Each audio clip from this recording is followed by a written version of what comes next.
Man About the House conquistou milhões de espectadores com suas gargalhadas, mas por trás da aura da tela escondem-se as tragédias reais do talentoso elenco. De casamentos desfeitos, lutas contra o vício e mortes repentinas. Suas vidas guardam segredos que chocam os fãs.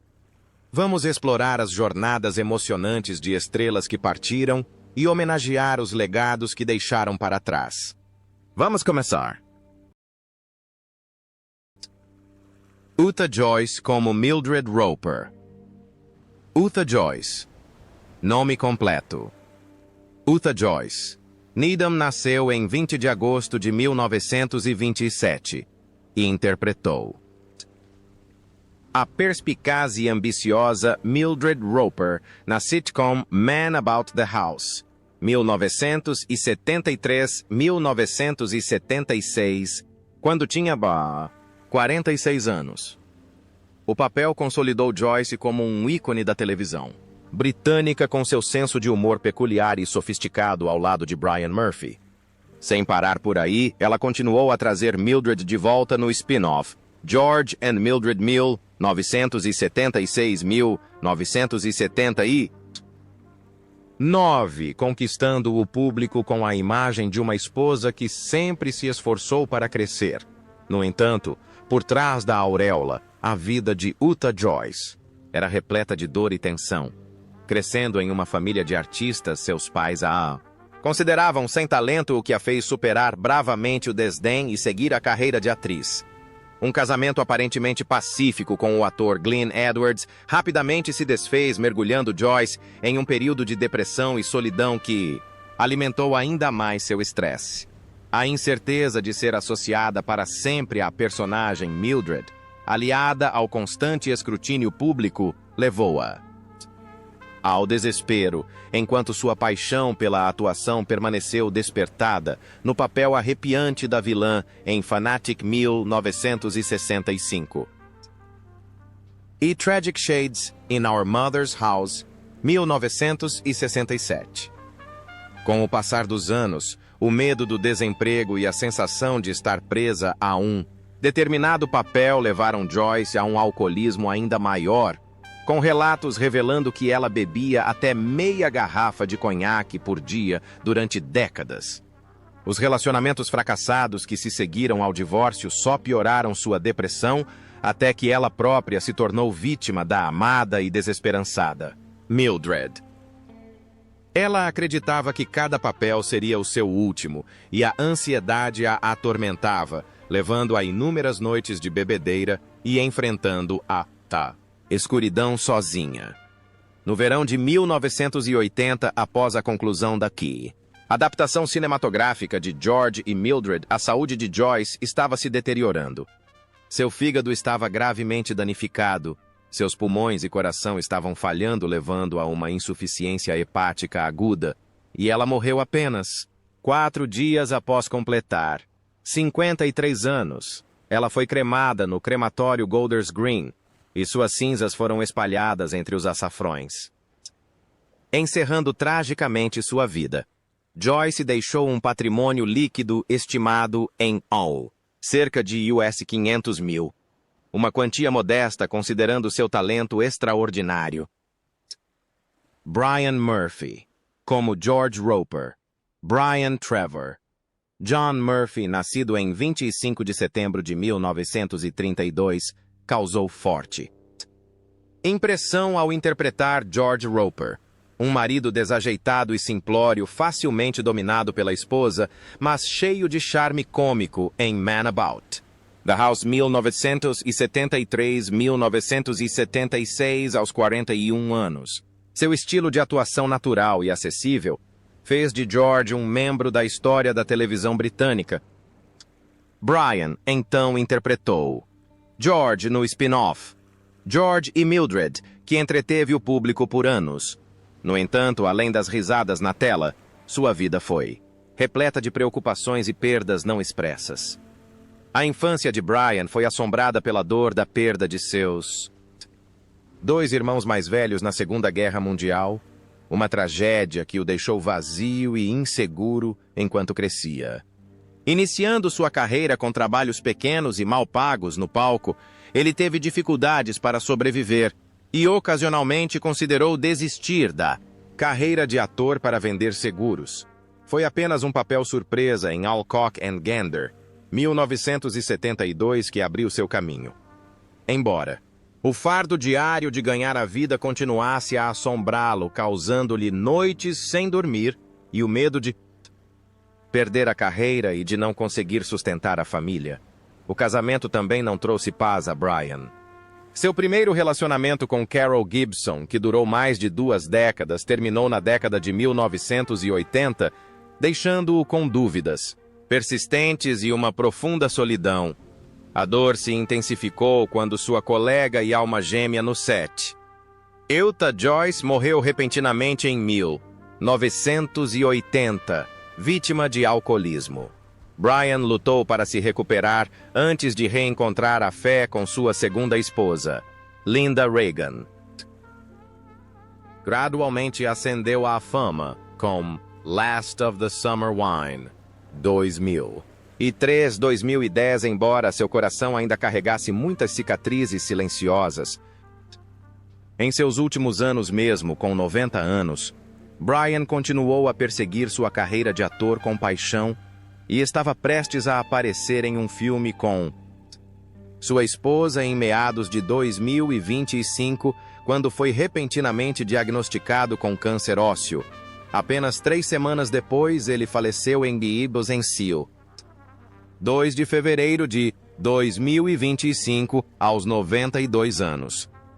Estima-se que Brian Murphy tenha deixado um patrimônio líquido de cerca de US$ 2 milhões. Um valor valioso para uma carreira longa e estável. Doug Fisher, como Larry Simmons. Douglas Marjorie Banks. Fisher nasceu em 20 de setembro de 1941 em Londres e causou forte impressão quando aos 32 anos interpretou Larry Simmons, o vizinho engraçado alegre e um tanto travesso na sitcom Man About the House, 1973-1976. Ao longo de 27 episódios, Doug Fisher tornou Larry uma parte indispensável do lendário trio ao lado de Robin e Chrissy, deixando uma marca indelével no público. A interpretação espirituosa e mais generosa de Larry. Por Fisher recebeu muitos elogios na história das sitcoms britânicas da década de 1970. Mas por trás das risadas, a vida de Doug Fisher era repleta de turbulência e sofrimento. Vindo de uma família sem formação formal em teatro, ele sempre se esforçou ao máximo para se provar, e por isso priorizava a carreira em detrimento da família. Os 2 casamentos de Fisher terminaram em amargura, rompendo seu relacionamento com os filhos e fazendo com que carregasse consigo uma culpa profunda que perdurou por anos. Embora tenha encontrado uma nova oportunidade de sucesso no papel de Jim Medhurst em Londres em Chamas 1988-1993, Fisher não conseguiu encontrar o aconchego da família, tornando-se gradualmente solitário e se afastando dos holofotes. O trabalho árduo e as memórias angustiantes de seus casamentos fracassados afetaram negativamente a saúde de Fisher, causando um sério enfraquecimento do seu coração. Nos últimos anos, embora continuasse a desempenhar papéis coadjuvantes em séries de televisão como Jonathan, Creek, 1997, ele sempre pareceu cansado e cínico, não acreditando mais na felicidade pessoal. Certa vez, ele disse que os holofotes eram apenas temporários, mas que era a solidão que realmente o marcava. Em 9 de julho de 2000, Doug Fisher morreu de ataque cardíaco aos 58 anos, encerrando uma vida cheia de altos e baixos. Seu patrimônio líquido, estimado na época de sua morte, era de apenas cerca de US$ 300 mil, um valor modesto em comparação com os papéis que ele interpretou. Dennis Waterman, como Frank Wasserman. Dennis Waterman, nascido em 24 de fevereiro de 1948, deixou sua marca. Mesmo com sua breve aparição como Frank Wasserman no episódio Have You Ever Met Rommel the Man About the House, em 1974. Quando tinha 26 anos, ele apareceu na série depois de se destacar com fortes papéis heróicos em The Sweeney and Minder, onde também interpretou as músicas tema, tornando-se um ícone da cultura pop. A imagem poderosa e carismática de Waterman repercutiu em gerações do público britânico por décadas. Mas fora dos holofotes, a vida de Dennis era tumultuada. Ele teve 4 casamentos, a maioria com a atriz Patricia Maynard, mãe de suas 2 filhas, incluindo Hannah Waterman, que terminaram amargamente devido a conflitos e à distância. Seu relacionamento com os filhos também se tornou tenso, pois Waterman dedicava quase toda a sua energia à carreira, negligenciando a família e deixando para trás feridas difíceis de curar. Seu casamento posterior com Hula Lenska fracassou devido a acusações de violência e escândalo público. Além de uma carreira de sucesso, Dennis lutava contra o alcoolismo, o que o levou a uma proibição de dirigir e a reputação de artista rebelde e depravado. As pressões da fama, casamentos fracassados e o consumo constante de álcool o arrastaram para um escândalo, embora de 2003 a 2014 ele tenha conseguido se recuperar e brilhar com novos truques. Esses esforços demonstraram sua resistência excepcional, mas não conseguiram apagar a série de controvérsias que o perseguiram ao longo de sua carreira. Dennis Waterman morreu de câncer de pulmão em 8 de maio de 2022 na Espanha aos 74 anos.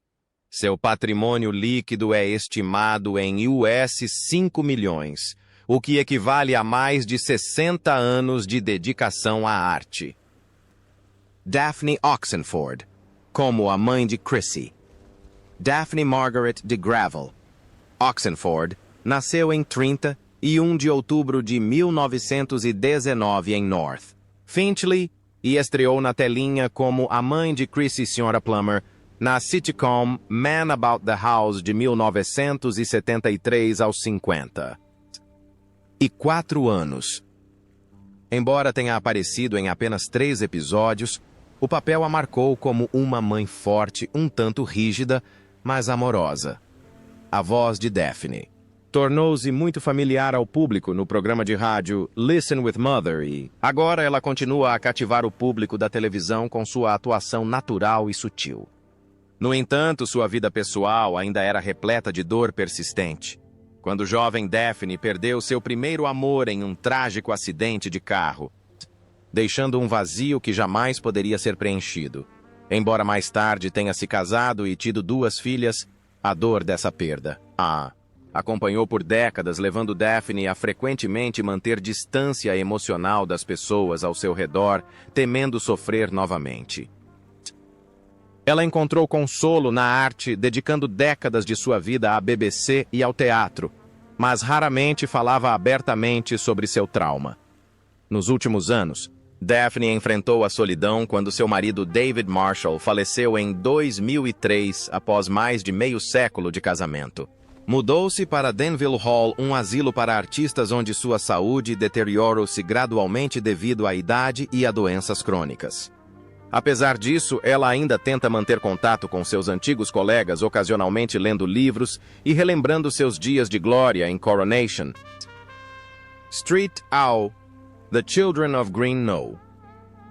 Obras que lhe renderam muito respeito do público.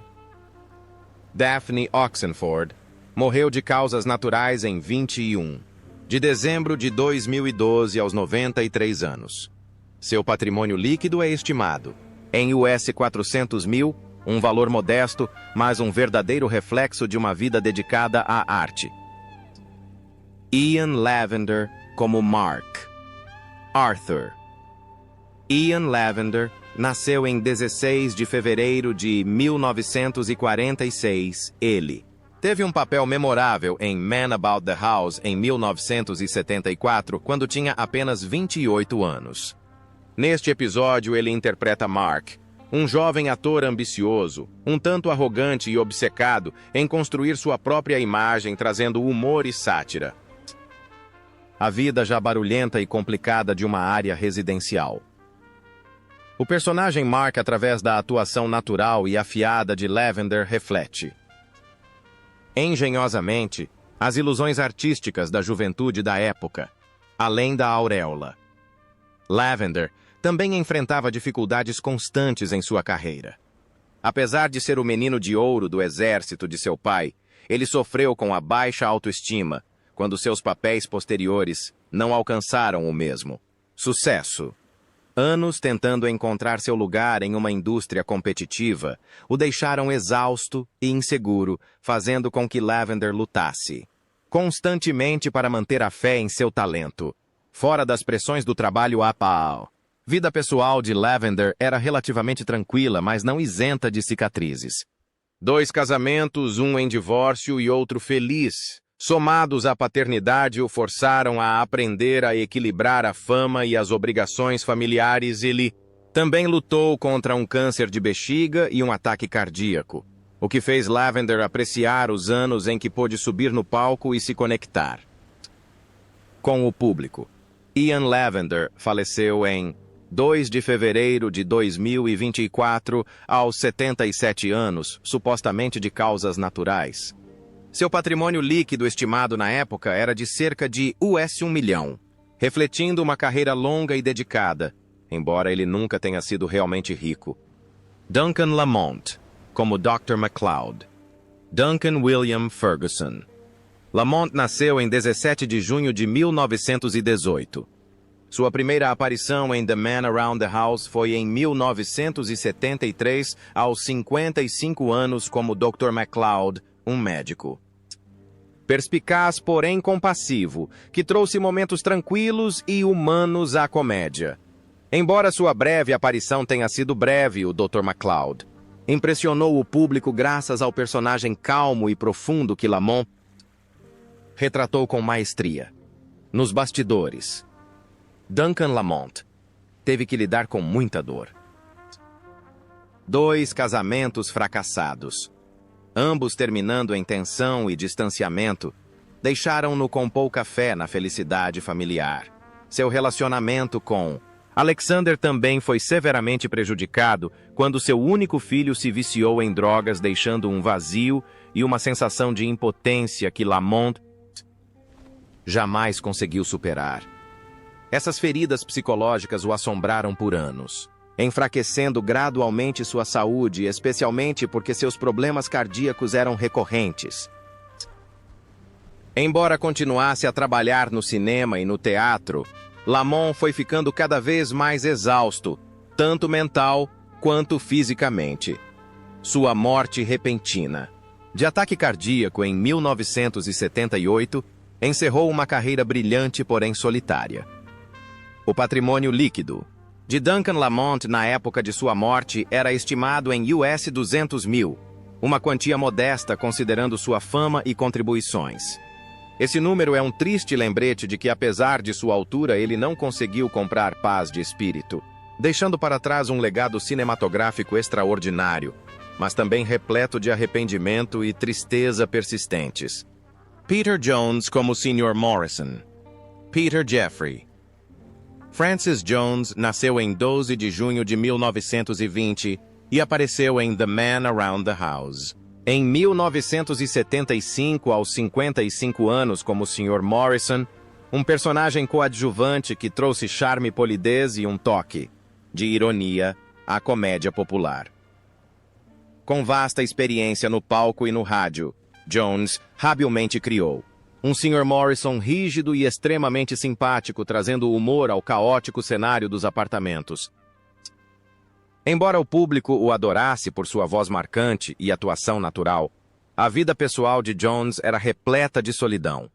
Crescer sem pai o obrigou a aprender a ser independente desde cedo, mas isso também deixou um vazio emocional difícil de preencher.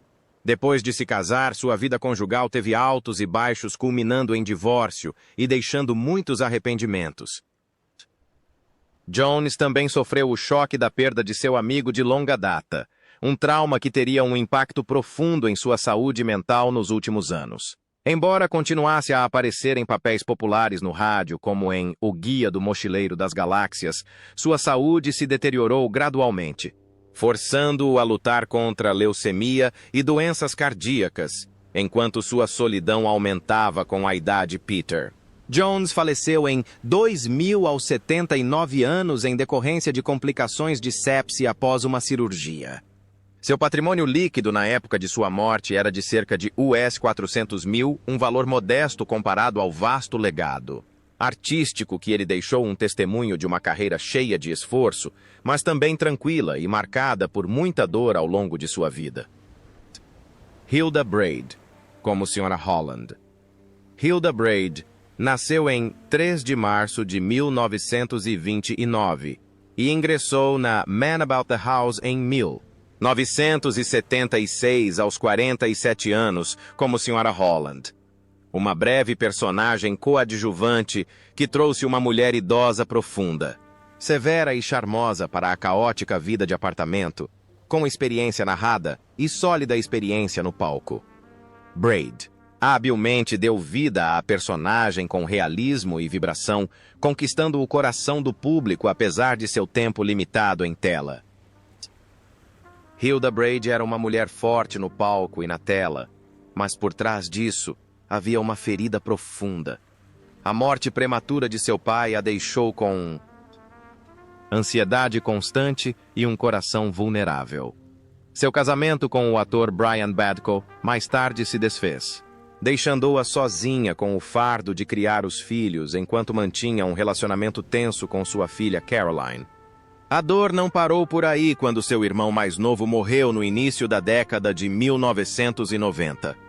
Um golpe do qual Braid levou anos para se recuperar. Embora ela continuasse a dar o seu melhor em inúmeros papéis na televisão, notadamente como Nana Moon em EastEnders, sua saúde e memória começaram a decair, levando ao inevitável declínio de sua carreira. Em seus últimos anos, o mal de Alzheimer pareceu empurrá-la para uma solidão e perda ainda mais profundas. Braid faleceu em 2007, aos 78 anos após uma longa enfermidade em uma casa de repouso. Na época de sua morte, ela deixou um patrimônio líquido estimado em US 200 mil, uma quantia modesta considerando uma longa e dedicada jornada artística que trouxe alegria e dor ao coração resiliente da artista. Jeremy Bulloch como Derek Sutton. Jeremy. Andrew Bulloch nasceu em 16 de fevereiro de 1945 e apareceu em O Homem da Casa em 1974 aos 29 anos como Derek Sutton, um personagem coadjuvante, gentil e educado que adicionou um toque de gentileza à atmosfera animada da sitcom. Embora tenha sido apenas um papel breve, Bulloch impressionou com seu charme e habilidades de atuação antes de se tornar internacionalmente conhecido como Boba Fett em Star Wars. Em sua vida pessoal, Bulloch carregava profundas feridas emocionais difíceis de curar. Seu primeiro casamento terminou deixando-o vazio, enquanto a morte repentina do irmão causou um profundo sentimento de tristeza e culpa. Por trás do sorriso amigável em público, Bulloch estava dividido entre a carreira e a perda pessoal, particularmente a separação do filho durante o término. Após o enorme sucesso de O Império Contra-Ataca e o retorno de Jedi, Bulloch continuou a trabalhar em projetos menores como Robin de Sherwood, mantendo sua paixão pela atuação, mas sua saúde começou a piorar. Mais tarde, ele lutou contra a doença de Parkinson, que lhe causou tremores, e gradualmente o privou de sua independência, um sério desafio para alguém que antes se orgulhava de sua forte personalidade nas telas. A pressão para manter a imagem de Boba Fett para os fãs só aumentou seu estresse. Jeremy Bulloch faleceu em 17 de dezembro de 2000. 20 aos 75 anos para a comunidade de Star Wars em todo o mundo. Ele deixa um patrimônio líquido estimado em US$ 2 milhões, resultado de uma carreira de 6 décadas repleta de altos e baixos e dedicação. Roy Kinnear como Jerry. Roy Mitchell. Kinnear nasceu em 8 de janeiro de 1934 e estreou na telinha em The Man Around the House em 1974, aos 40 anos como Jerry, um personagem coadjuvante engraçado e de língua afiada que frequentemente provocava risos nos momentos tensos da série. Apesar de suas aparições pouco frequentes, o Jerry de Kinnear impressionou com sua atuação carismática e química com os atores principais, consolidando sua reputação na comédia britânica. Por trás de sua persona simpática na tela, Roy Kinnear estava sob muita pressão à medida que sua carreira se tornava cada vez mais exigente, levando a frequentes tensões familiares. Seu casamento com Carmel Cryan era estável, mas cheio de desafios, especialmente porque passavam grande parte do tempo cuidando da filha que sofria de deficiência grave. Ele lutava constantemente com suas responsabilidades como pai e marido e com as exigências da indústria do entretenimento que frequentemente o deixavam exausto e afastado de seus entes queridos. Apesar dessas tensões pessoais, Kinnear continuou a progredir em sua carreira, aparecendo regularmente em grandes projetos como A Fantástica Fábrica de Chocolate 1971 e a série de filmes Os Três Mosqueteiros, 1973. No entanto, a agitada agenda de filmagens levou a um desastre trágico quando Roy caiu do cavalo e ficou gravemente ferido durante a produção da sequência de Os Três Mosqueteiros na Espanha, em 1988. As consequências do acidente tiraram sua vida apenas um dia depois, encerrando sua jornada artística aos 54 anos. Roy Kinnear deixou um patrimônio líquido de aproximadamente US$ 1 milhão, refletindo uma longa e prolífica carreira no cinema e na televisão, mas que envolveu grandes sacrifícios. O dia em que ele faleceu foi um grande choque para seus fãs, pois seu talento e humor ainda são considerados um legado extremamente valioso e ele faz muita falta ao público que o amava. Bella Amberg como policial de trânsito. Bella Amberg, nascida Sybil Dyke, em 16 de setembro de 1937, que apareceu em Man About the House. Em 1974, aos 37 anos, interpretou uma policial de trânsito, um pequeno papel que ainda fazia o público rir e encantar. Na série, a policial de trânsito interpretada por Amberg era uma personagem rigorosa e cumpridora da lei, mas ainda cheia de humor, o que contribuía para o tom descontraído característico da série. Na vida real, Bella Amberg já passou por muitas dores de cabeça. Ela teve vários relacionamentos fracassados, nunca se casou e sofria de uma solidão persistente que raramente compartilhava em público. Sem treinamento formal em atuação, Amberg lutou para provar seu valor em uma indústria competitiva, tendo que provar constantemente que era digna do papel. O sentimento de alienação e a pressão da carreira às vezes a levavam a um colapso mental. No entanto, Bella perseguiu com ousadia sua paixão pela atuação, deixando sua marca em sitcoms populares como The Russ Abbott Show, 1980, 1996 e Bear Behaving, Badly, 2008, 2010. Mas por trás dos holofotes, sua saúde se deteriorou gradualmente juntamente com as lutas emocionais que ela tentava esconder. Uma carreira de 6 décadas não conseguiu preencher o vazio emocional, deixando Amberg atolada em arrependimentos e reflexões persistentes lá. Morreu repentinamente em 12 de janeiro de 2018, aos 80 anos, vítima de intoxicação alcoólica, chocando o público. Seu patrimônio líquido estimado era de cerca de US 300 mil, refletindo sua longa carreira, mas suas finanças limitadas,